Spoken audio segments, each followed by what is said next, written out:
What to you makes a memorable street photo? Emotion. Okay, so how do you show that emotion, or what emotions do you normally like to see that makes a photo stand out? Sad ones? Yeah, sad emotions. Okay, so what are examples of that you've seen? Because in Thailand, and it's because of the pandemic, right? Mm-hmm. So you will see a lot of people having hard time. Sure. And I don't know, sad photos or sad emotions, people can relate to that more. It gives more impact to people when they see the photo. Mm-hmm. Yeah, more than a happy, smiley photo. Yeah, and I mean, I guess the current situation is pretty relatable to everybody, so it's easy to get that emotional response with that. So when I try to take photos of people and their emotions, I try to find something where people can actually relate.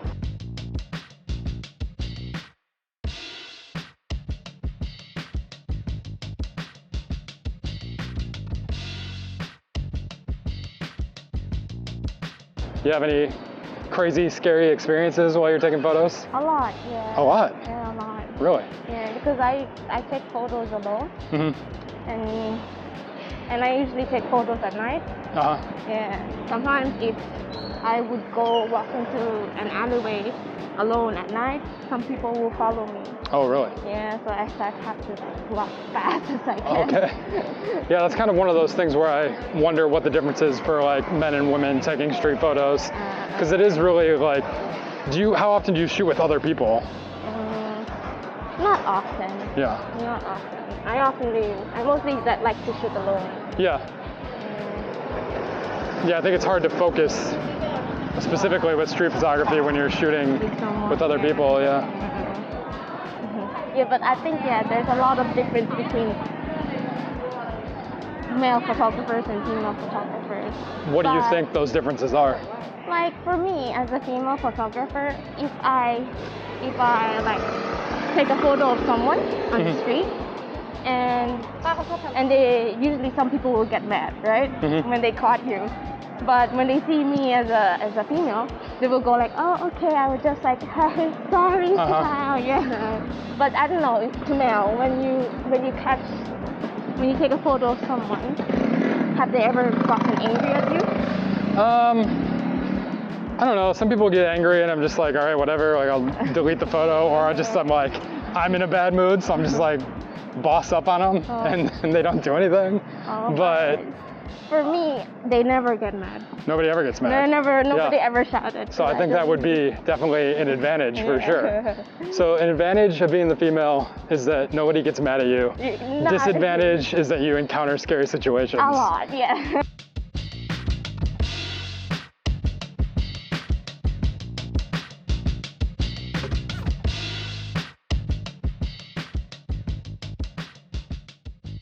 So you've got the classic tuk-tuk here. Yeah, the classic tuk-tuk here, but the reason why I choose this photo is because, like I tell you, there's an advantage between female photographers, and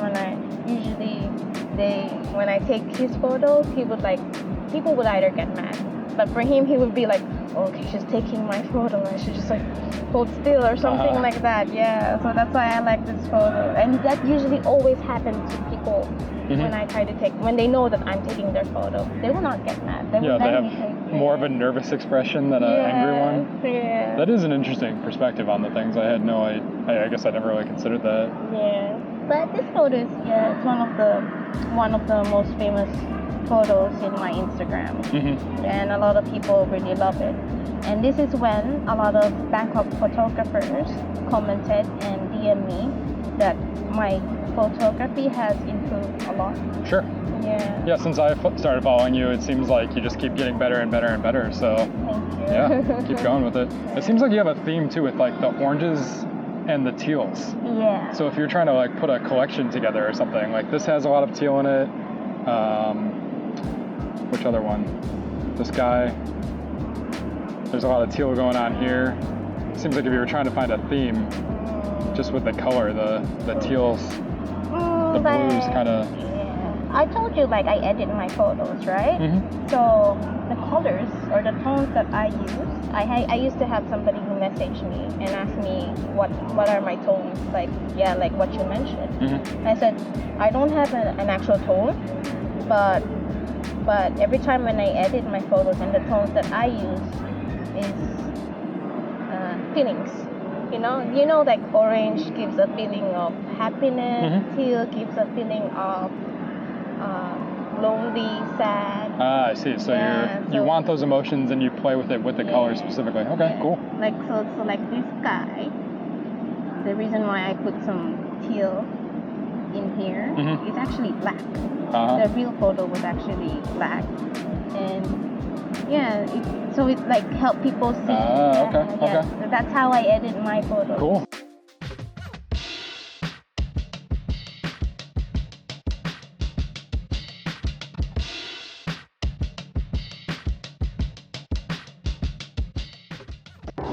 Do you always shoot color, or do you go for black and white sometimes? Color. Always color? Yeah, because I don't know. To me, color. When I edit my photos a lot. Yeah, and especially in colors, because I feel like when I show a lot of colors or two specific tones in the photo, people can feel it more. Why did you start going more into it in the last 2 years? Because I experienced a lot of things when I go out and take street photography, and I learn a lot of things. Okay. Yeah. Have you ever feel that way? Sure. Yeah. Yeah, I think it just makes you way more perceptive of everything that's going on around you. You're more aware of what you're. Yeah, exactly like that. You're more aware of your surroundings. Yeah, there's plenty of times now where I'll be in the back of a taxi or something, and I'll see something that looks cool, and I wish I could stop to take a photo of it, but obviously it's not practical.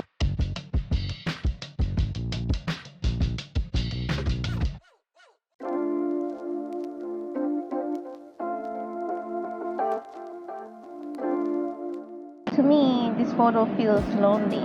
Yeah, and then I try to put some other interesting things in here, so I try to edit this one to pop out in contrast with the color yellow. Yeah, the difference with the color yellow and this like teal kind of color that's going on in the background there is pretty cool too. Yeah, and I also like this stool over here. It's like it's empty. I don't know, when you see this photo, what do you feel? Well, to me, if you're trying to point out his loneliness, these other people are clearly together on the other side. And is he asleep, or is he just like bummed out? I think he's tired. Yeah. Because you cannot sleep in that chair. You never know. You never know. But I think he's tired. He doesn't look like he's having the best time either way. He feels. I think he just feels sad. But that's what I like about that's what I like capturing in people, emotions. So you get a lot of inspiration from these Tokyo photographers. Yes. Is there any certain shot in, like specifically, or some specific photographer that kind of drew you into street photography? Instagram photographers. I don't really know all of their names, but I follow a lot. You know, I follow a lot of them, and I copy each of their styles, and sometimes I merge each of their styles and I create into my own style. Yeah. So you would say social media has a pretty big impact on your photography, I know some people don't like Instagram photographers because, I don't know, like that Instagram thing. Yeah. But to me, that's how I improve my photography. Yeah, I mean, there's a lot of people on there that are awesome. How would you define street photography? Candid shots. Like when you take a photo of someone, they don't know about it. Yeah, that's street photography. Okay. They show their own expression, their real expression.